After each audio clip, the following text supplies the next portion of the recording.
Welcome to the Longevity Optimization Podcast, where we discuss longevity, optimal health, nutrition, peak performance, cognitive excellence, and so much more.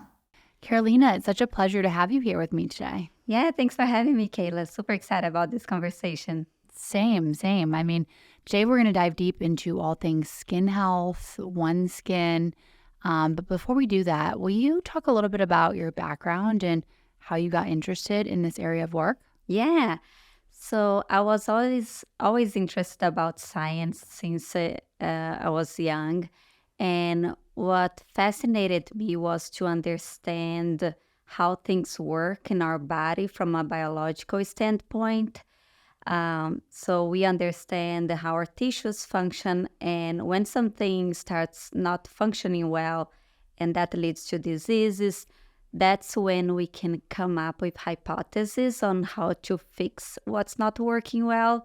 And to me, I always loved the idea of using biology to help people to live better, to have better quality of life, and understanding everything at a molecular level really fascinated me. So I studied biochemistry for my undergrad, and I was always interested in researching something that I could see a clear translation. So for my PhD, I specifically chose the field of stem cell biology and tissue engineering. Stem cell biology is fascinating because there are so many potential applications. There is this ability of reproduce our, human organs in the lab, and there are potential, types of therapies that you can do with stem cells. And I could see that, researching that, I could create something and that could be translated to people. So out of, my PhD, I started a company back in Brazil in the field of growing human tissues in the lab, initially to replace animal testing. And eventually that, first company didn't work out, but we got an opportunity to move to the US in 2016. And that's when we started to focus more on aging and skin aging. And it's interesting because as a scientist, when I was thinking, okay, I want to use science to help people, initially I always thought that I needed to find cure for a disease in order to help people. And when I started to study aging and realizing that the main cause of most of the diseases that we're looking for a cure is actually the aging process, and if we can intervene earlier and stay healthier for longer by treating aging, I can actually have like a bigger impact than treating diseases when things are already not working. So it's interesting looking back because to me, that's where I feel that I can make not only the most impact, but I feel that I'm doing something that I'm really passionate about myself, because personally, I'm so passionate about, enjoying life at the fullest. And I can't imagine that aging eventually will limit me of doing things that I love. So long story short, I think this whole journey of trying to understand how I can utilize science to create something led me to what we are doing at OneSkin today. And we can discuss more about what OneSkin does, but that's kind of how the journey evolved. I love that. And I love your passion behind it and just, your commitment, because it's most certainly, I think, the most fascinating industry. I mean, we both get to work in this longevity space, right? I mean, what is cooler than being able to potentially increase human lifespan and at a minimum really change the way that we age? Because I'm so excited that people are now thinking, I feel like a lot of people, I haven't been to like a standard doctor. Obviously, I actually employ doctors at my clinic, but I haven't had anyone ever say like, we don't say like, oh, that's aging, right? But that's such a common thing to be told to a patient, like, oh, I have aches or pains or can't sleep. And they're like, oh, that's aging. I mean, man, am I excited that we are getting to a place in the near future, I think, that's not going to be just the answer, the automatic answer. Yeah, exactly. And people just accepting this as normal, right? Oh, that's aging. and it is how it is, and you basically need to live with it. Like there is, there are a few things that you can do to treat the symptoms, but I think the idea that you can actually reverse aging and basically restore that healthy and young state is not something that the regular healthcare is advocating yet. And I think things are shifting now, and the more that we understanding from a biological standpoint that this is possible, the more we can actually, bring awareness to people and start being more proactive on the choices that we make and utilizing all of those new technologies and, science innovation that can help us to do that. Absolutely. So, well, on that topic, do you believe that we can reverse the damage, or do you think we're just able to slow it? And what does that kind of look like? Yeah, that's a great question. We can definitely reverse the damage. We have done it in the lab like many, many times. So one of the main breakthroughs in science was when a scientist reprogrammed an adult cell and made that adult cell to go back to embryonic state. And this led the scientist to win the Nobel Prize. So basically, we know that during this process, we are basically reversing aging and reversing damage. So it's very interesting how we can do that. It's basically activating genes that are in young cells and deactivating genes that are present in older cells. So it's basically manipulating like our gene expression. So we know we can do this in the lab. Obviously, how we translate this to people, to humans and different products and applications is a different challenge. But it is possible to activate our cells' ability to repair damage and make that damage reversal possible. So when it comes to actually activating essentially gene expression for cellular repair, we hear a lot about autophagy, right? Is that included in that? And is there one specific gene that we're trying to turn on, or is it a plethora of genes? Yeah. So in the end, this repair system is a very intricate process. So there are several like signaling pathways that we need to activate and others that we need to suppress. So usually we want to activate like the DNA repair pathways. We want to deactivate inflammation pathways that leads to, cellular senescence, for example. And we want to activate autophagy. So usually it's a combination of things that we want to activate. It's not only one gene or one pathway specifically. Well, thank you for that. One thing that I want to really be excited about is your team is all female founded. So how did you guys meet? And first of all, so exciting, but how did you guys meet and decide to work on this? Yeah. So we met when we were doing our master's and PhD in the same lab back in Brazil. So we were all Brazilians. And we got together because we shared this passion for science, and we want to translate, we want to get that science that we were researching out of academia and create something that we would see a tangible impact. So out of our expertise, we got together and we started this first company in Brazil, and eventually we came here to the US. And our expertise involves like stem cell biology, tissue engineering. Alessandra, that's my co-founder and leads the scientific team. Her PhD was specifically in skin regeneration. And then we also have Mariana that has a background more in bioinformatics, genomics. So we combine different types of expertise to create this very complex platform that we developed at OneSkin. But I think it's very exciting to see that the scientists are, starting companies and be able to bring their own science to consumers, because it's not the norm, right? A lot of the companies that we see out there are started mainly, by marketers, and definitely being a women-led team.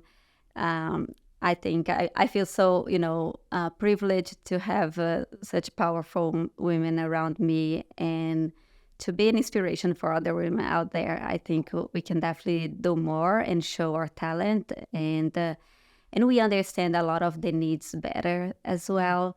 So yeah, super proud of our team. I'm so proud of your team too. I love that. Okay, so let's talk about skin aging. Yeah. What is it? How does skin really age? And what are some of the factors that can speed up or slow down just lifestyle stuff? Yeah, so skin aging is mainly caused by uh, two processes. One, what we call like intrinsic aging, that's basically the internal aging.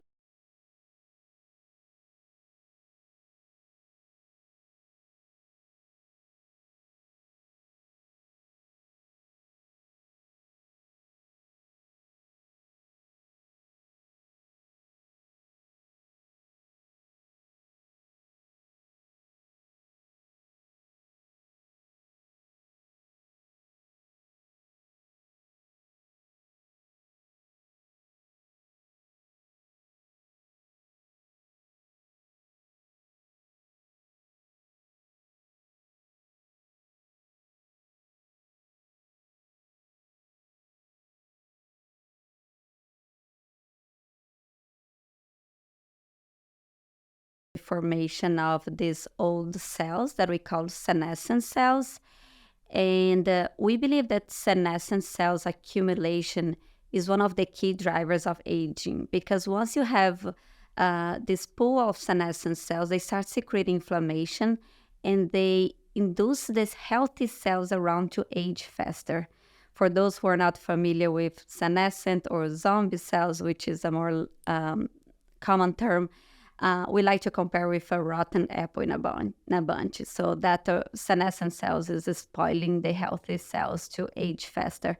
And if once we have this and you have more inflammation, what happens is that we see collagen break down. We see the signs of aging as sagging, loss of firmness, wrinkles, and even your skin barrier gets weaker. And that's all because something is happening internally, right? Those cells, those old cells are accumulating and they are causing these visual effects that we are seeing. What is interesting about this process is that we can actually target specifically senescent cells. And if you reduce the number of those old cells in the skin, it happens is that we can make space for the healthy cells to replicate again. They start to function again, producing collagen, and we can basically bring your skin to a younger state. So they're not only looking like younger skin, they are behaving like younger skin. It all happens from basically from the inner layers of the skin, and that reflects, on the appearance of the skin. So that's for us a very interesting approach to target aging, because we are actually addressing the root cause instead of what most products that are claiming to be anti-aging out there, that they are targeting the symptoms of aging, just the surface, and they can deliver short-term results, but they are missing the cause, the underlying cause. And what layer of the skin are these senescent cells living in? Yeah, they are in different layers. They are on the epidermal, but I would say that where they have the most impact is on the dermal layer. So the dermal layer is the layer that contains fibroblasts that produce collagen and gives the firmness and the structure of the skin. So we want to make sure that we are being able to decrease the amount of senescent cells in the dermal layer, because they will reflect in the epidermal layer. There is obviously a very tight connection and communication between these two layers. But if from the inner layers, if the skin is healthier, this will replicate on the outer layers of the skin. Wonderful. Is there a correlation between having lower levels of inflammation in your body and inflammation levels in the skin? 100%. I think inflammation can come from, different sources. There is inflammation that can come from your skin and affect your internal body. There is inflammation that can come from your internal body and affect your skin. So it's definitely a two-way, street process. And I think what is interesting about that, then when we're talking about skin aging, is that obviously you want to look better and you want to maintain your skin health, but it's the consequences that you're also helping your internal health. So that's one of the things that we are really passionate about at OneSkin, is that it's not only about your skin, it's about your overall health. And I think a good example of how internal inflammation can, reflect in your skin is obviously your diet. If it's, if you're eating a lot of processed food like sugar and the things that lead to a lot of inflammation, this can definitely show in your skin. If you are in high stress, your skin can break out. So it's so connected, and it's beautiful. As I was saying before, like when you understand how you can tackle this problem or this challenge from like different angles. Yeah, I couldn't agree more. I'm I'm so bothered by the cosmetics and like I guess some of the products that are on the market because it saddens me when I see a woman or anyone struggling with skin issues, right? And they're just buying, product after product after product. And it's like, well, first you have to also be focused on what's going on internally because it's a symptom, right? It's a signal, it's a sign that something is going wrong. That could be a plethora of things, from nutrient deficiencies to gut health, all these things. Inflammation. But it just makes me sad that that's the world that we kind of live in, that it's you have to focus on the internal, and then products like yours are amazing because you really are still focused on the internal, right? It's still like the root cause of the problem, but just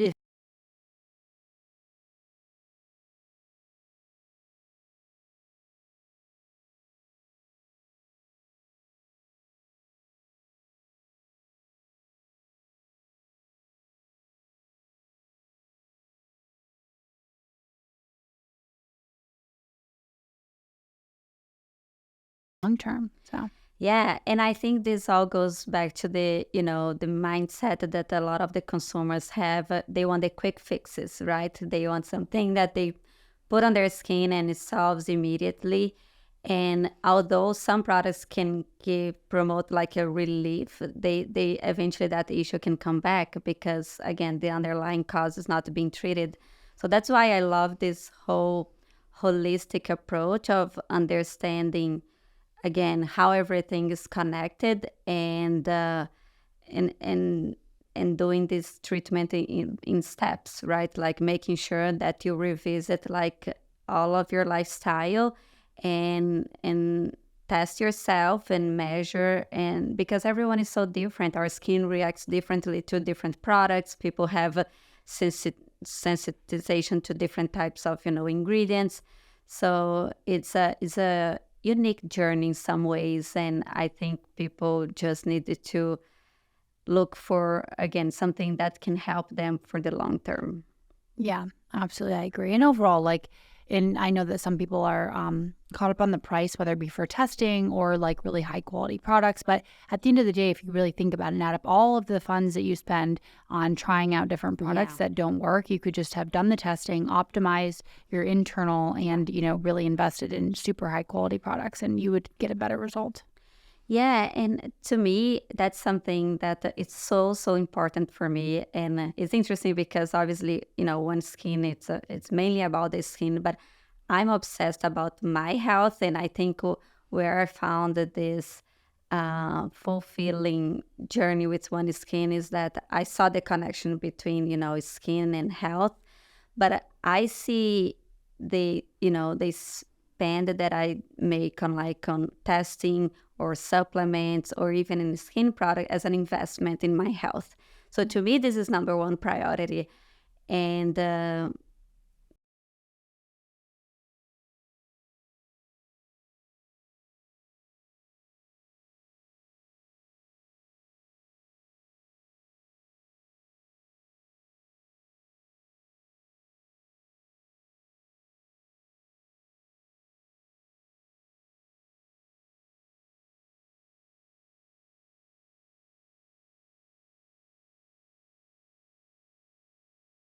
much with things like surgeries or like invasive procedures, right? That can cost us so much more down the line, and mainly for skin. I mean, if you treat your skin when you're still with a healthy and young skin, you can maintain that skin with that high quality resilience for much longer, and you can,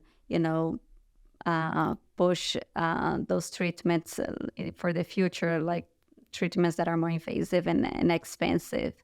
So I think it's just like having this more uh, a big picture, view of like how this impacts your health and life in the long term again. Absolutely. I mean, and our skin is an organ. So, if we're thinking about how can we slow down aging of the heart or, optimize our cardiac health, I mean, skin is the same thing. So, Yeah. literally should be treated like any other organ with much care and thought. Yeah. And that's the thing that I think people don't realize or don't think through those lens yet. I think we obviously, want to see our skin looking good, but one of the things that happens with the aging process is that our skin will get thinner, our skin barrier will get weaker, and we see how that can compromise our lifestyle, because maybe you remember like your grandparents, like how thin their skin is and how delicate it becomes and fragile. And a lot of times that is a sign that your skin is not so resilient anymore, it's not protecting your body so well. There is an increased accumulation of inflammation in your skin that ends up elevating your internal levels of inflammation. So when you see someone with a very fragile skin, it's a sign that there is probably inflammation in their skin. It's affecting their internal body, and vice versa. There could be like more inflammation inside their body, and that's reflecting their skin. So I think it's so important that we treat our whole skin to maintain its strength and resilience, because a lot of times we only care about our face and we forget the 97% of the skin in our body. And that's how treating your whole body can actually impact, your future. Absolutely. Obviously have been using these products for quite some time. I love the body creams. I love that train of thought, just, treating, and it says topical supplement Yeah. on all of your guys' products, which I'm obsessed with. So I love, yeah, we can't just treat our faces, although we're prone to look at them and think about them more. And probably signs of aging are more apparent on the face first. But yeah, I love the idea of treating the whole body. You touched on the skin barrier. Can you talk to me about what that is and how does it become impacted and what that can lead to? Yeah, definitely. So the skin barrier is basically formed by the outer layers of the skin, the epidermis and the stratum corneum.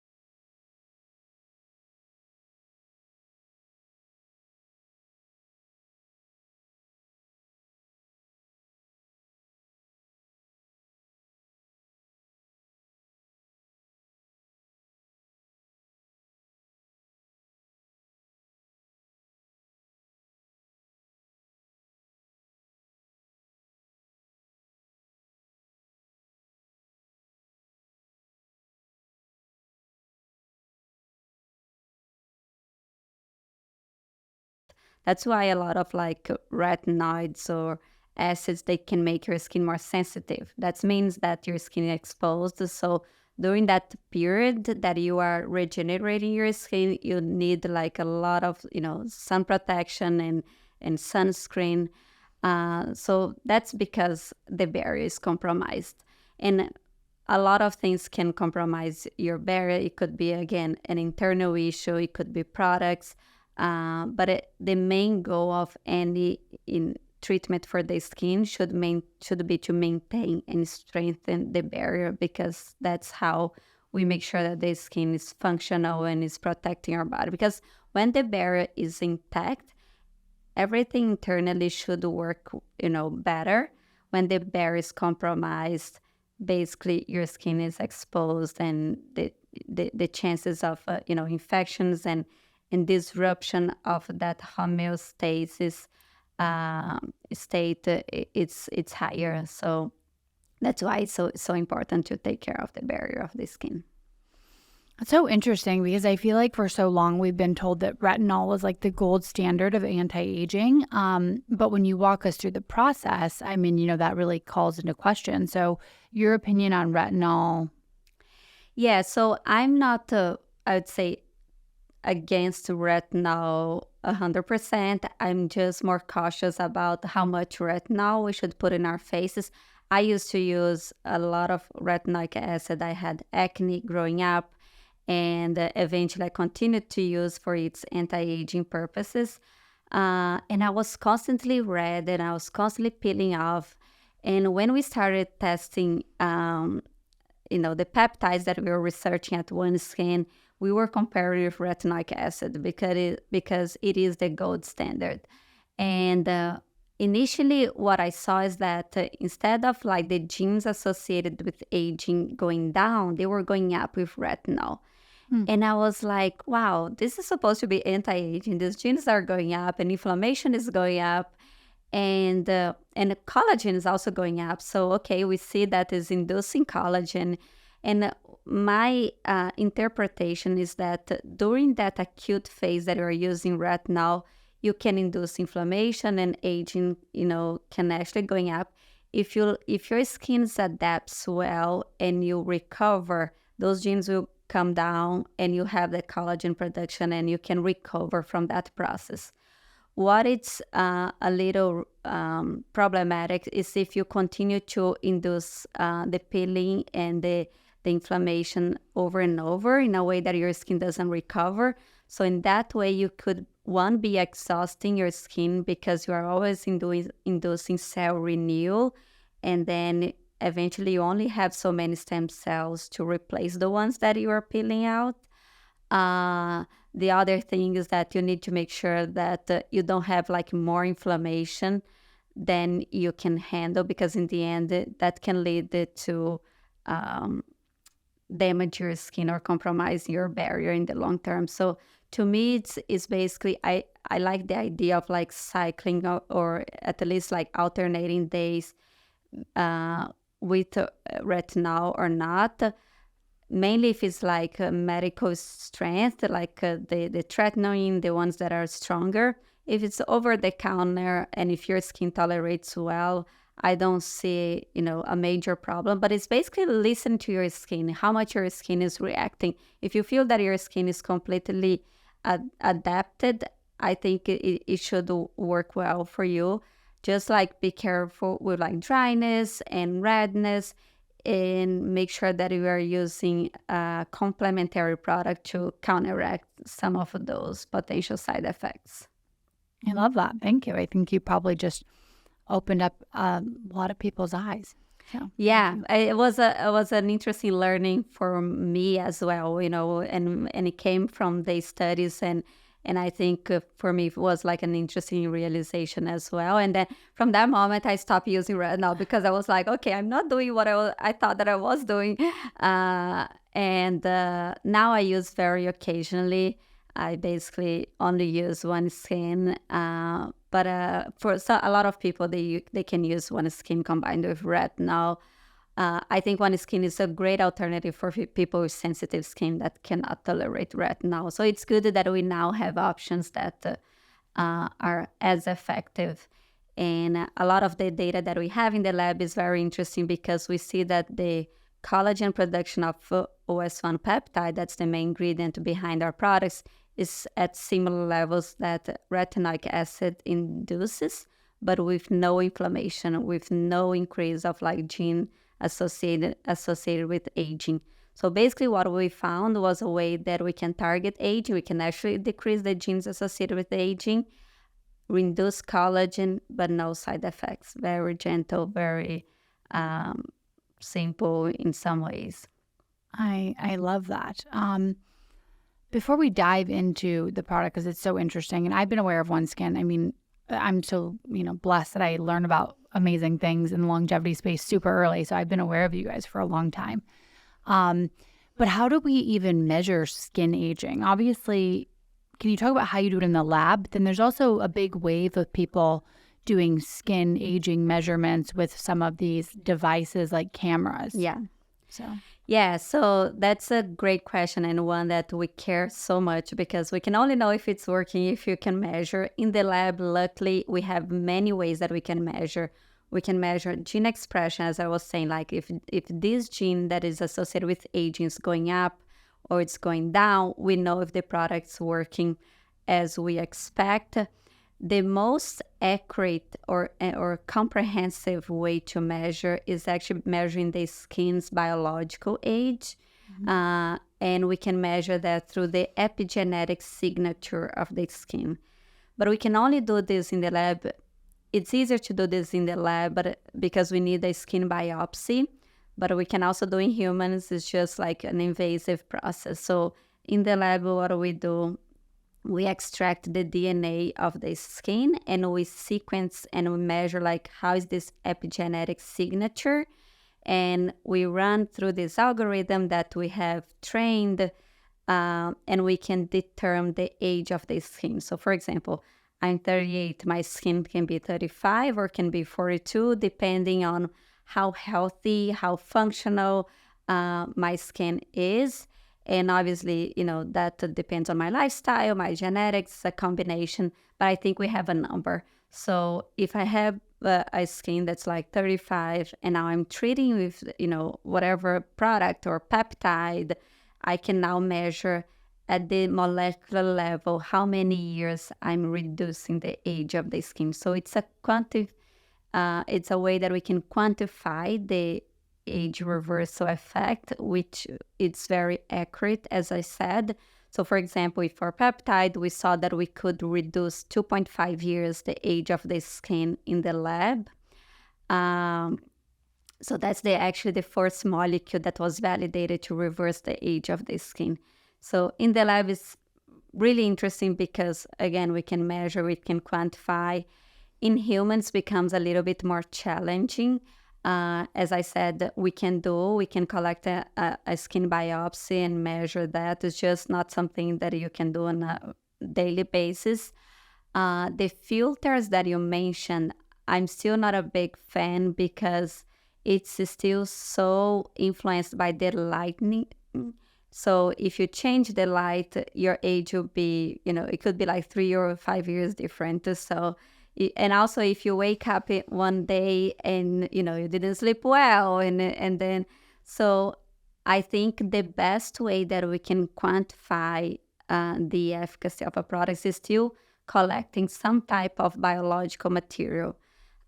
We are collaborating with another company that we are trying to develop a non-invasive way to measure the efficacy or the age of your skin. So basically using like a tape strip, we would collect like skin cells from the upper layers of the skin. We will sequence, and then you can use products. You can do whatever interventions, and we can collect that again. I think that's the ultimate goal, to have something that's more reliable. Filters are, still not the best tool for us to rely on. Yeah, even the ones that are like in clinics too. Is it kind of the same? Yeah, because even we use a lot of them for, clinical studies. So we use like Visia, you use Canfield. But again, you put your face there. If you move like 1 millimeter, the software can detect like, little more lines or less lines. I think, it's something that we can work on, and obviously in the end you're taking consideration like the deviation error with like all the potential I'd say lack of precision of some of the measurements. It's better than nothing, but it's still not 100% accurate. Well, I'm so excited about your tests that you guys are developing. You have to send me one when you get this completed. We actually want to run a pilot in the near future. So we did a very small pilot and we got great results. So we want to run another pilot with more participants. So I'll include you on that one. Please do. Yes, I'm so excited. I mean, you love data. I love data. It's so much fun and it's so rewarding to me, and I'm sure many other people. When you start with X and then you end up with Y, you can see those benchmarks along the way. It's just so exciting, and it encourages you to really stay super committed. So I am so excited for that. Yeah, and I think consumers miss that so much because obviously a lot of times it's harder to notice the difference if you're not like, taking pictures, or if you're not writing down exactly like what's going on in your life. So I think anything that we can track, it's so important. And I think consumers are definitely in need of such tools. I agree. Okay, so the great sun debacle on social media, everyone is saying, okay, obviously we know we need sun for vitamin D, right? But then we also know that it causes UV damage. What are your thoughts? Like, can you get sun for a certain amount of time on the face? And like what caliber, what level of SPF do you recommend? Yeah, so my thoughts is that I personally, I love like sun in general. If I can, early morning, I'll get like sunlight and activate, my circadian rhythm. I think that has a lot of impact in your mood and overall energy. I wouldn't risk myself of being at a high UV index to get vitamin D from the sun, taking the risk of potentially getting damage that could in the future lead to skin cancer. So my approach is I will, if I can, have a little bit of sun exposure in the morning, 15 to 20.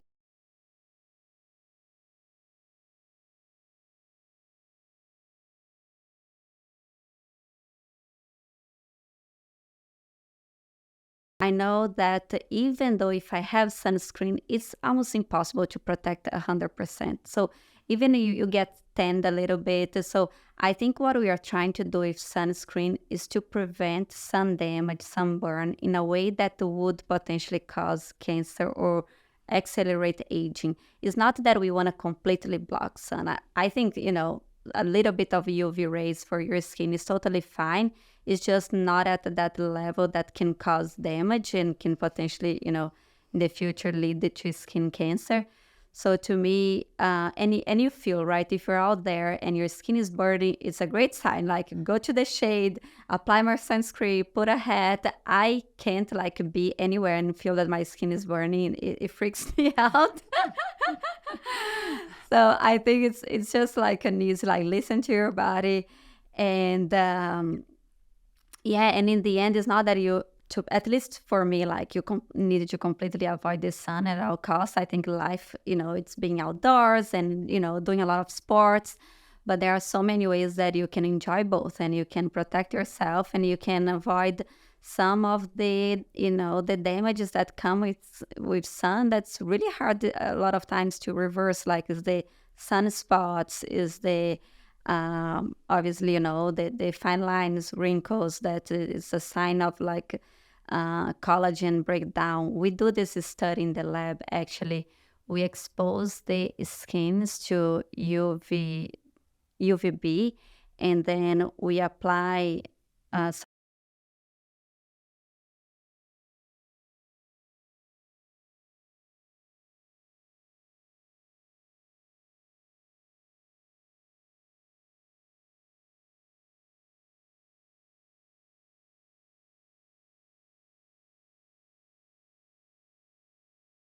and you can quantify the amount of collagen in each skin.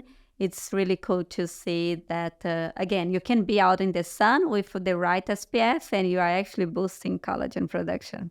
Amazing. Thank you. We need this answer because some people totally avoiding the sun. I love the sun. One of the reasons why I picked this house was because we get sun exposure for a very large portion of the day. And I also get to get it in the morning in the eyes, pretty much as soon as it peaks over the hill. So thank you. And I appreciate that. Okay, so let's talk about the peptide. So you guys identified a peptide that is very novel and it's obviously making huge impacts on skin regeneration. You had said about 2.5 years, right, of age reversal. Yeah. And what's that time frame? Yeah, so that study was done in the lab, so it was over 5 days of treatment. Wow. So it's a very, controlled setting. So basically, let's just go back a little bit and explain how we found this peptide. I think it's interesting for people to know. So we spent like 4 years just testing peptides to find. Real quick, can you just inform everyone if they don't know what a peptide is? Yeah, of course. So peptide is a sequence of amino acids. They are small, the building blocks of protein. So usually they are up to 50 amino acids. For skin and to penetrate in the skin, there is a size limit. Our peptide is 10 amino acids. So it's around the size that it can penetrate without a more sophisticated delivery system. But basically, the peptide can function as a signaling molecule. So enters the cells and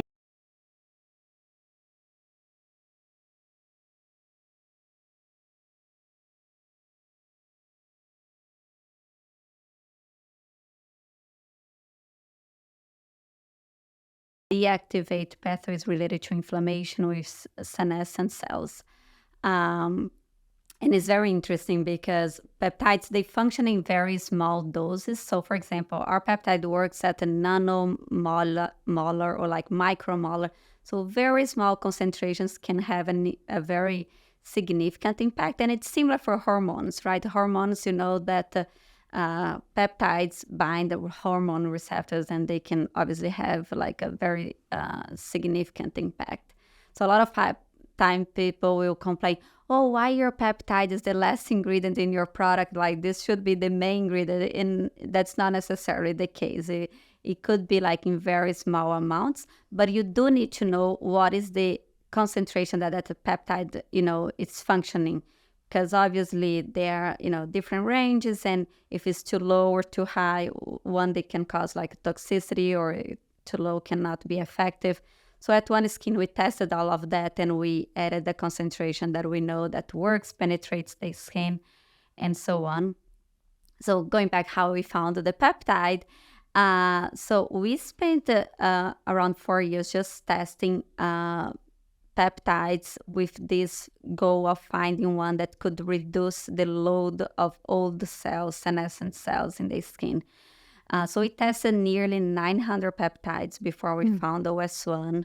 And basically, we're measuring the number of senescent cells, and we can quantify the amount of senescent cells at the end. And we saw that our peptide, OS1, could reduce around 40% of the load of senescent cells. And we can see this visually very well. We have like data to show.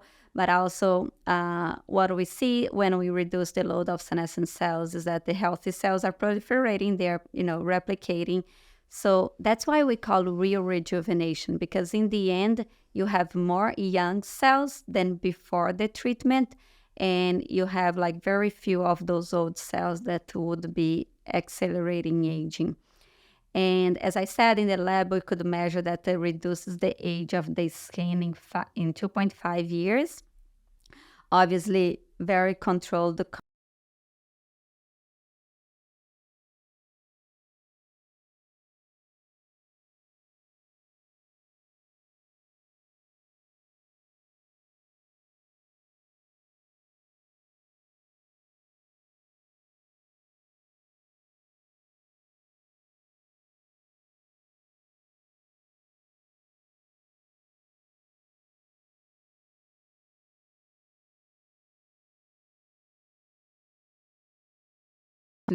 Reverse the age of the skin in humans.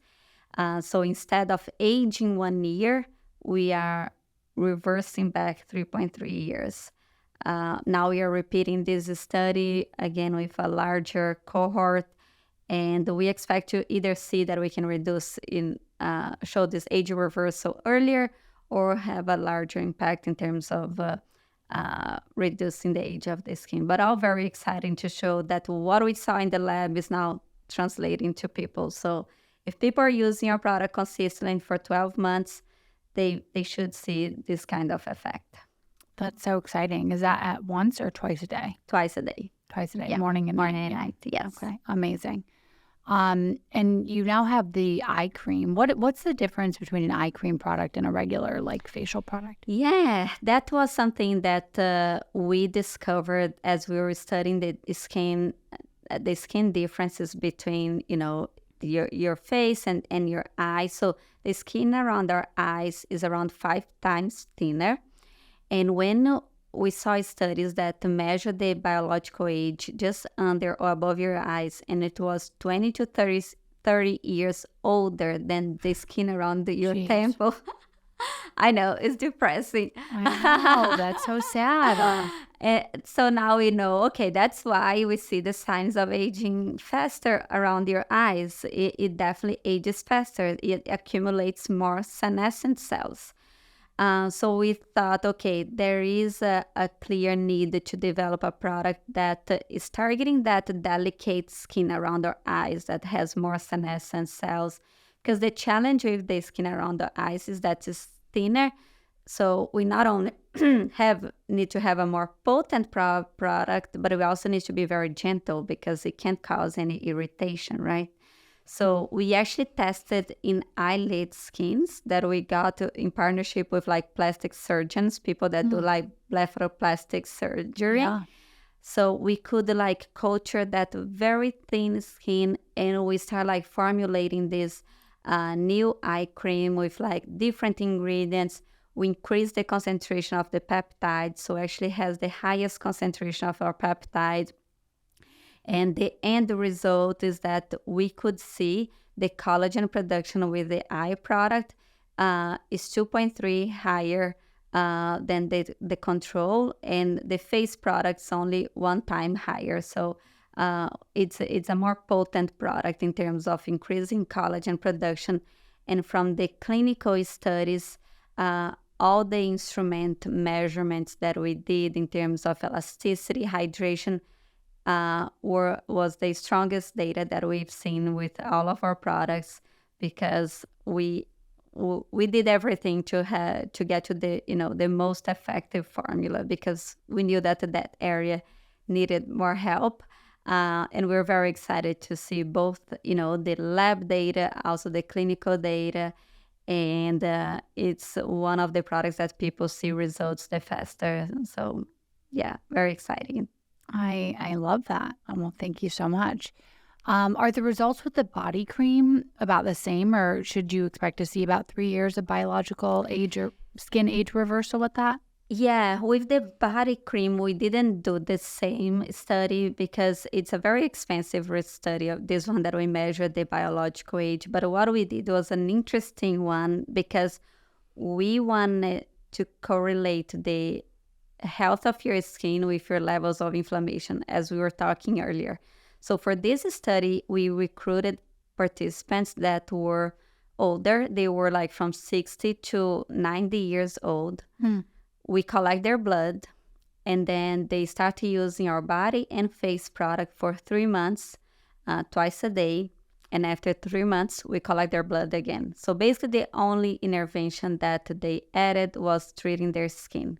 Mm-hmm. And by measuring the inflammatory cytokines, we could see a drop in some of those cytokines related to inflammation. Wow. Just by treating your skin. And this for us was fascinating because, again, we know that inflammation is associated in your body, right, to chronic diseases, all the degenerative diseases, and showing that by adding this step of treating your skin can help potentially preventing some of those chronic diseases, for us was like so exciting to see and to confirm our hypothesis that, the skin has actually an impact on your body. But we did other measurements in this clinical study in terms of the barrier of the skin. So we could see an increase in the barrier of the skin, an increase in elasticity. But we didn't measure the biological age for the body product. Well, but that's still amazing that you see an impact on the blood levels of inflammation. Just, I mean, to me, it makes so much sense. I have been very aware and conscious of what I'm putting on my Yeah. skin because I know that it can enter the bloodstream. So it makes so much sense to me. And it's amazing that, levels of skin inflammation reduction results in that. Skin is also just so amazing to me that it's literally holding all of our organs together, and there's so much going on. It's unbelievable that it's just holding us all together. So we definitely have to take care of it. I think about things like this all the time. I love that. Yeah, 100%. What do you think about the future of skincare? So what are you guys working on next? What about, can you guys make this into a supplement so we can take it internally? Yeah, a lot of people ask us that. I think the challenge with internal or oral peptide first is like understanding what is the dose that you need to actually have that same effect systemically. Second, obviously, we needed to do all the safety studies for the skin. We know that the peptide don't get to the bloodstream. We know that the impact that we are creating is that we are helping your skin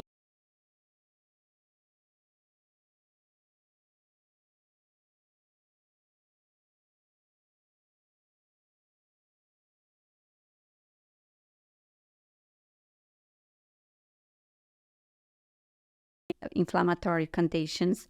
It's something that we want to explore in the future. As a supplement, would be a little challenging because this peptide could be considered almost like a new drug in some ways because it's not a peptide that you find in the nature in your body. It's a synthetic peptide, even though it's completely safe. Is a completely novel peptide. So because of that, we needed to do all the safety studies more through the FDA process. So that's something that we want to explore down the line, but right now our main focus is mainly on the skin as a topical application. Well, if you create a supplement or an injectable peptide, I'm going to be all in because, it's so exciting that we can extend our health span and it seems like we can extend our lifespan. But, to me in particular, I want to look really good like while living life. So I'm very excited about all things, skin health related. So, what's your opinion on red light therapy in skin? I know it's not your main area of research or anything, but have you just tried it yourself? Yeah, I did. And I actually like a lot. I think it's one of the few treatments that I feel direct impact on my skin. So we know there are several studies showing that red light therapy can help with cellular function, can decrease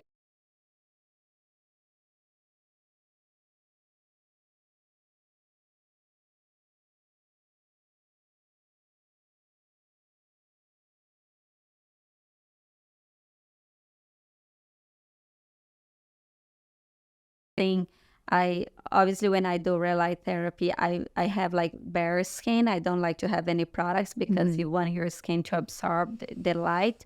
But right after applying the product, I think it's a great I love the those interventions that are complementary in some ways. So I think it's a good one. I think you needed to understand, well, if you want to go in the nitty gritty, obviously the dose. So obviously not all devices out there are really effective.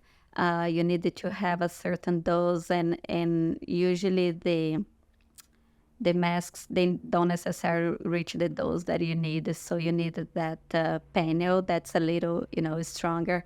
But I'm not an expert, so I'm not gonna go there. Well, so just not based on necessarily research, but like what is your personal protocol? So like you like the panel. Yeah. Are you doing it daily or I wish I could do daily. I actually do like maybe once a week because at my gym we have like a sauna and with the red light. So that's when I do 2 in 1. well, I'd love to hear that. Well, anything else that we should know about what's the future of OneSkin and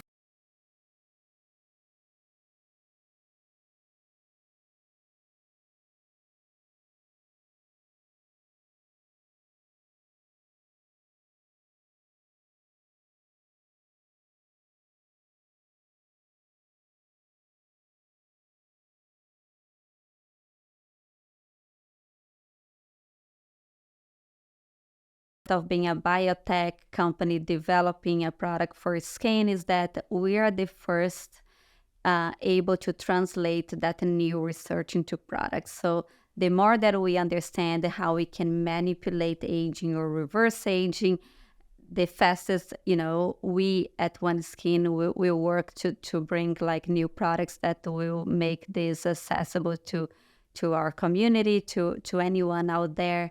So, and there is so much going on, right? There's every day is like, new molecules, new ingredients being studied. Obviously, there are new areas that are a little bit more, I would say, invasive, for example, gene therapy or cell reprogramming. But I think in the end, we'll find ways to translate this into human applications. So we love to be very close on all of those innovations and implement them in the new product development. Because for us, we will never stop like with the products that we have today. We want to be always at the forefront with like the latest technology and the most effective product to target skin aging. And that requires constant, innovation and evolution. So I think that's like the beauty of, having a scientific team that continues to do the work every day. I couldn't agree more. And, when we were talking at the biohacking conference, it was just so interesting because there's a lot of molecules that people are getting really excited about. I won't necessarily name them, but what you said to me was, yes, the molecule could be interesting, but it's all about if it's going to penetrate into the skin, right? So if it's going to penetrate, if it's going to penetrate at a certain concentration, if you can get that molecule at the same purity or at a very high purity that doesn't comes with contaminants that could cause more inflammation. So a lot of the plant extracts that are very powerful, the main challenge is to, again, get the purity, get them into the skin at a concentration that they're effective. So in the end, to have that rejuvenation effect is challenging because you need to check a lot of boxes. But I think, there are like new technologies that you can encapsulate. There are new delivery systems. So there are ways that you can overcome, but it requires a lot of research. So it's not like taking a molecule that's very, popular or exciting right now and adding to a product and, lather on your skin and thinking that's gonna affect, work as the way that they describe in a certain paper, because